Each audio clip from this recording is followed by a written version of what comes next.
아멘.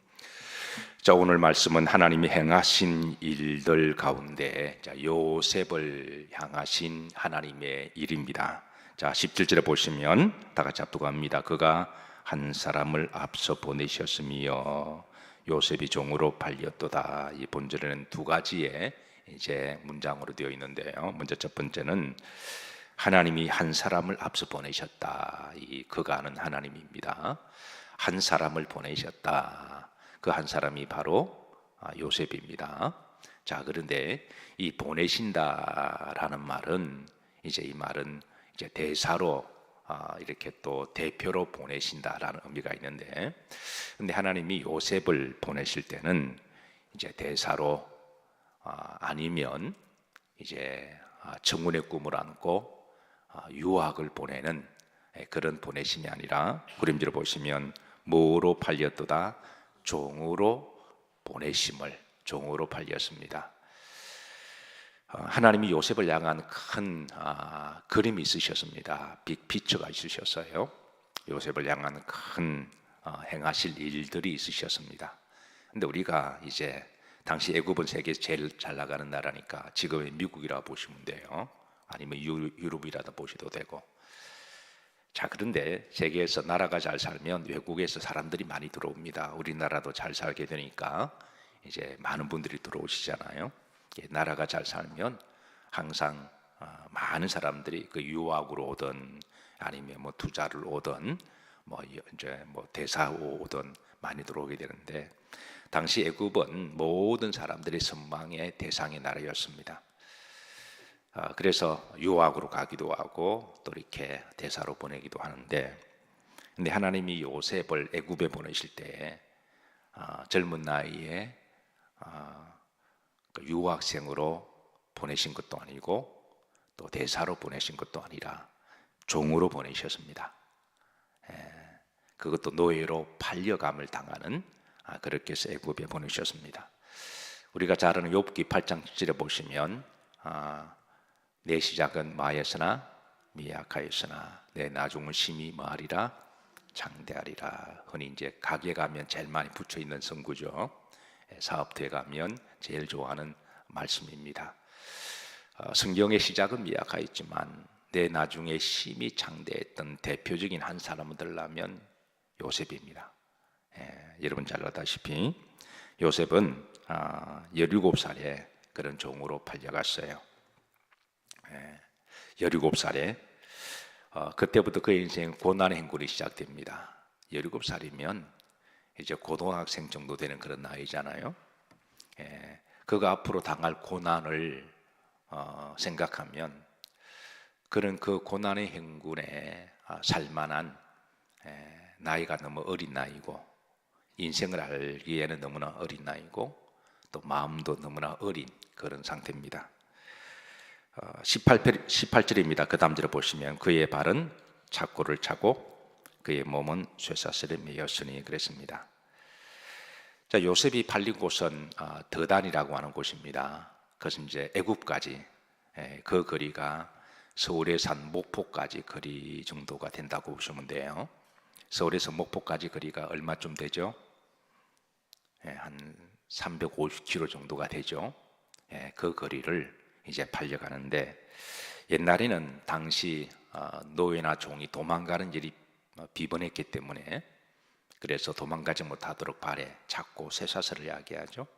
그리고 그것도 불안하니까 뭐 손에도 보성줄을 묶기도 하고, 또 어떤 경우는 몸에 또 쇠사슬을 묶어서 도망가더라도 무거워서 도망가지 못하도록 그렇게 해서 이송을 했습니다. 노예들은 당신의 신발을 신기지 않았어요. 옛날에 신발을 신는다고 하는 것은 그래도 좀 신분이 좀 존중을 받을 만한 그런 사람들만 신발을 신고 다녔기에 노예는 신발을 신고 다니지 않았습니다. 자, 이제 이 요셉의 그 이송 과정을 더단에서 애굽까지 사막 광야길입니다. 날씨는 뜨겁고 또 이렇게 온몸에 착구가 이렇게 둘러치고, 그래서 아마 여러분이 그렇다면 어떠실까요? 우리가 한번 감정이입해서 350km를 그 드단에서 애굽까지 발은 쇠고랑에 차여 있고 온몸은 쇠사슬 묶여 있고 발은 신발이 없고 아마 그렇게 350km, 400km를 이렇게 끌려갈 때에 아마 그의 발목은 쇠사슬에 이렇게 부딪혀서 껍질이 벗겨지다가 피가 응기다 못해 아마 뼈까지 드러나지 않을까요? 한 분도 요셉은 그 아버지 밑에 사랑만 받고 자랐습니다. 세상 무서운 줄 모르고 철없이 그렇게 늘 채색 옷 입고 잘 먹고 그렇게 사랑만 받던 아이가 하루아침에 종으로 노예로 팔렸습니다. 그의 아마 자존감, 인생의 절망감, 고통, 아픔, 형제들에 대한 배신감, 아마 이런 여러 가지 아마 감정들이 이제 복합되고 또 걸어가면서 어느 정도까지 걸음까지는 갔겠지만 그 다음부터는 발목에 피가 나고 발바닥은 껍질은 다 벗겨지고 물집이 생기다 못해 아마 퉁퉁 부어서 피가 철철 나고 온몸은 부자연스럽고 또 뒤에서 또 끌고 가는 상인들은 발로 차고 욕하고 때리는 이런 모습들이 우리가 한 번 정도 이렇게 생각해 볼 만합니다. 그냥 끌려갔더라 땡그로 끝나는 게 아니라 만약 이런 인생의 고난의 행군이 여러분들이 갑자기 찾아온다면 아마 생각하기도 끔찍할 정도였을 거예요. 이 거리가 얼마나 힘들었을까 우리가 능히 짐작할 수가 있습니다. 그렇게 애굽에 도착해서 당시 애굽에는 노예 사장이 노예 이제 마켓이 제일 큰 마켓이니까 거기에 이렇게 쭉 이렇게 거의 발가벗긴 채로 그렇게 거래가 되고 팔려가는 이 과정들 그리고 이제 보디바리 집에 가서 이렇게 노예로 살고 그리고 누명을 쓰고 그리고 또 어디에 갇히죠? 감옥에 갇히는 것.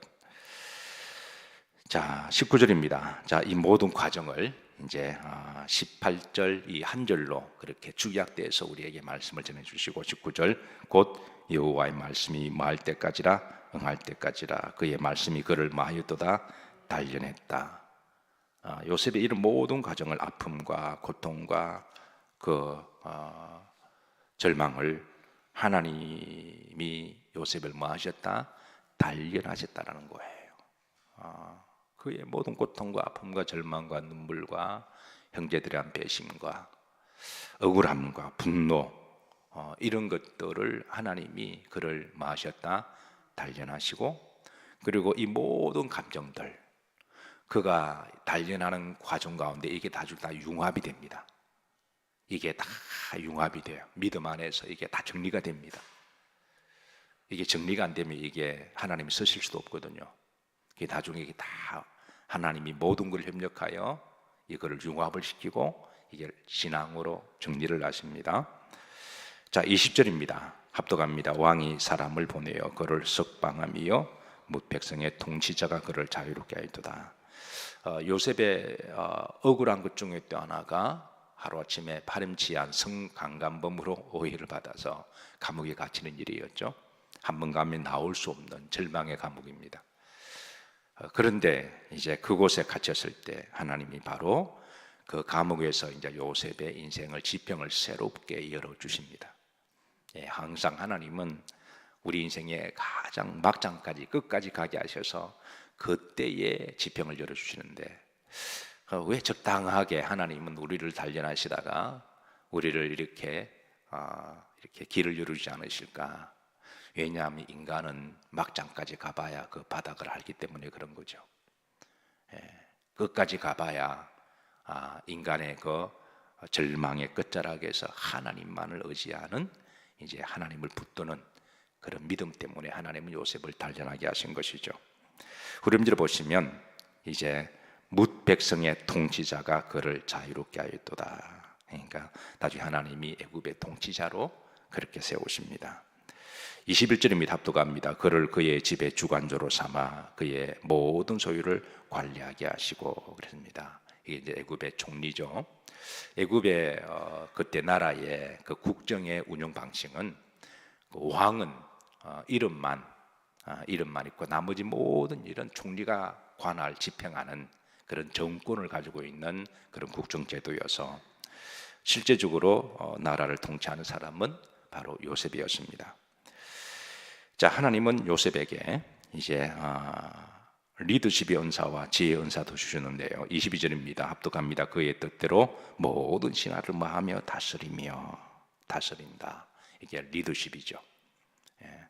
이런 리더십이 어디서 나왔을까? 그 다음에 그의 지혜로 장로들을 교훈하게 하셨도다. 지혜로.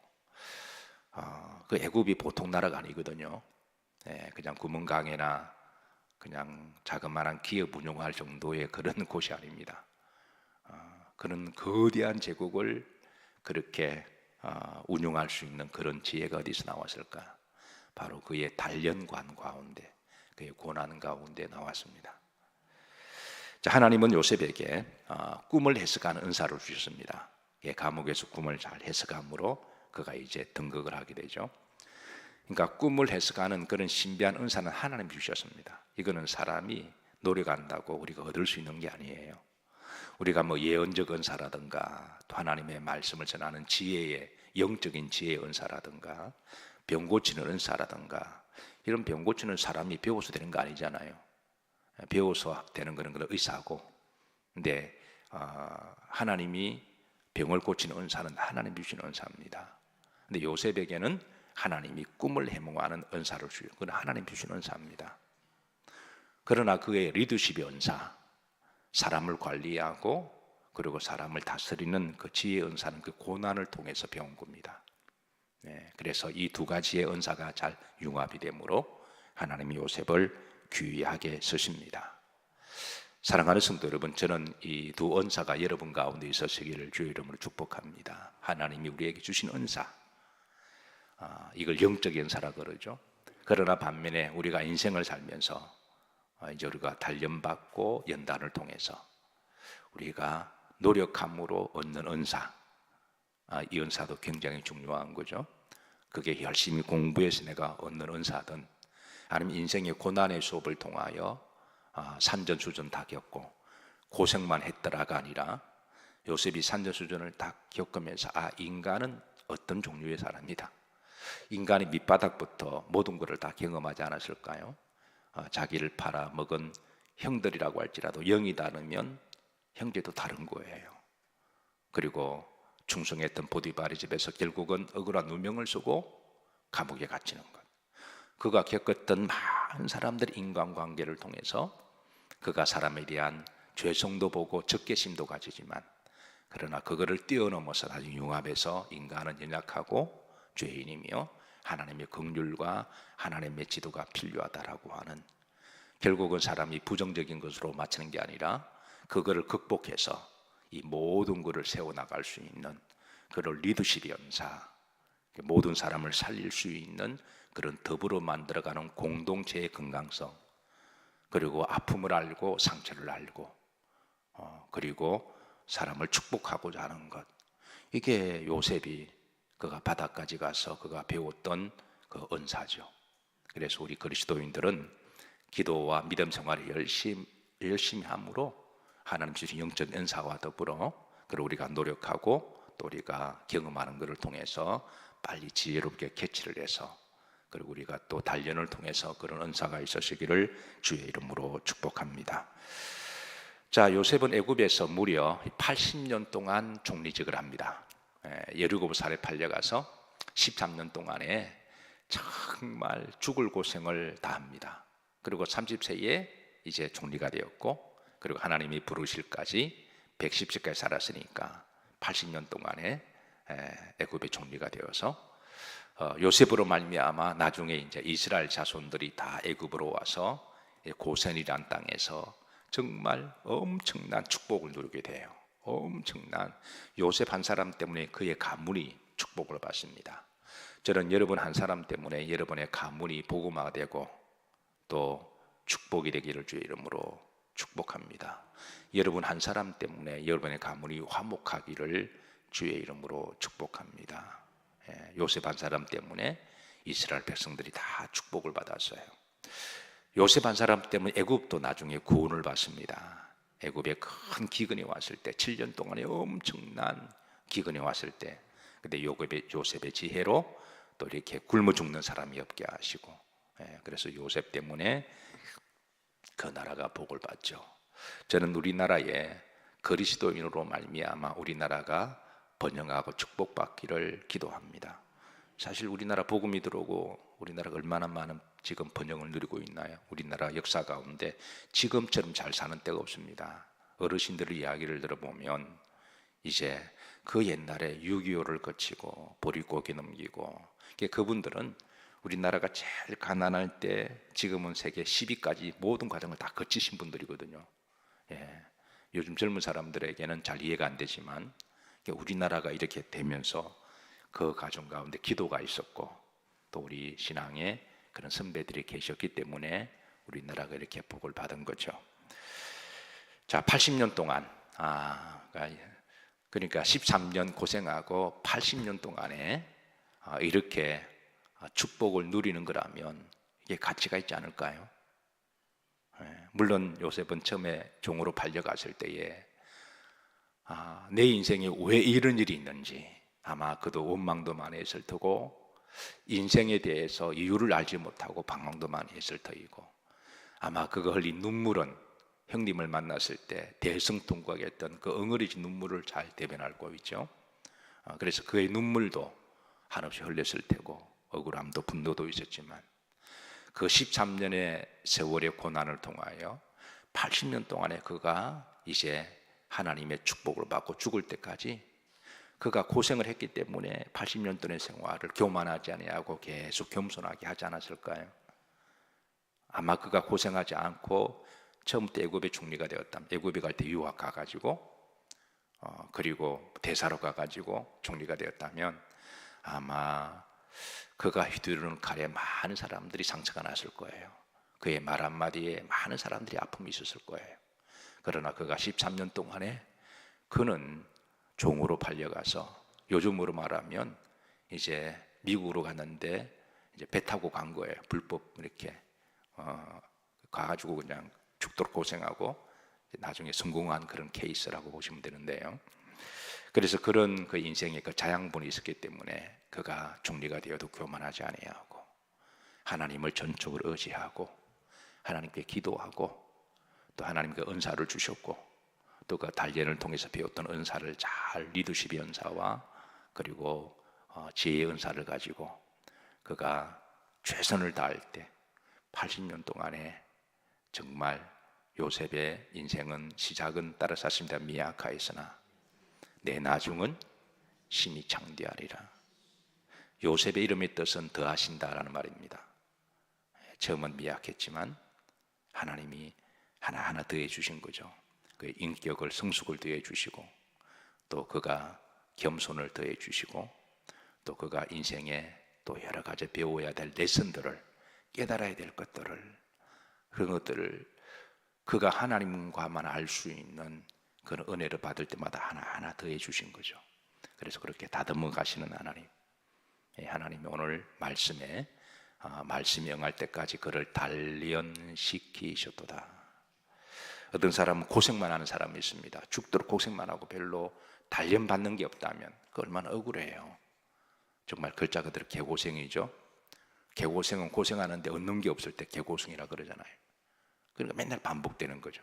그러나 고생하더라도 하나하나 더해질 때 고쳐지고 다듬어지고 둥글둥글해지고 넓어지고 먼 곳을 바라보고 함께 더불어 그럴 때 하나님의 때가 되셔서 내 나중을 심히 창대하게 하시는 하나님의 축복이 있습니다. 그래서 요셉의 고난의 13년은 80년의 인생의 축복에 비하면 충분히 지불할 따라서 하십니다. 가치가 있다. 여러분 동의하시나요? 13년이 있었기 때문에 80년이 가치가 있는 거죠. 자, 사도 바울은 이렇게 증언합니다. 로마서 8장 17절입니다. 우리가 자녀이면 또한 상속자다. 그리고 그리스도와 함께 하늘의 영원한 상속을 받기 위해서 그리스도와 함께 고난 받는 것도 그게 당연한 것 아니겠느냐. 우리가 이 땅에서 주의 이름으로 때로는 고난을 받고 헌신하고 여러분 새벽 예배 나오는 게 쉽지 않습니다. 그 새벽 예배 나오는 것 또 새벽에 나오셔서 기도하는 것 그러나 그 많은 가치가 있습니다. 우리가 주의 이름을 위해서 헌신하는 것 쉽지 않습니다. 세상에 돈이 남아 돌아서 헌신하고 11조하고 헌금하는 사람 없습니다. 예. 그러나 그렇게 헌신하고 주가 서시겠다 하실 때 기쁨으로 쓰는 분들은 하늘의 가치를 알고 있는 거예요. 하늘의 상급의 가치를 알고 있기 때문에 주의 이름으로 피 같은 돈을 모아서 이제 헌금하기도 하고 또 쓰기도 하고 그렇게 하시는 것이죠. 요셉의 이름의 뜻은 뭐 하신다? 더하신다.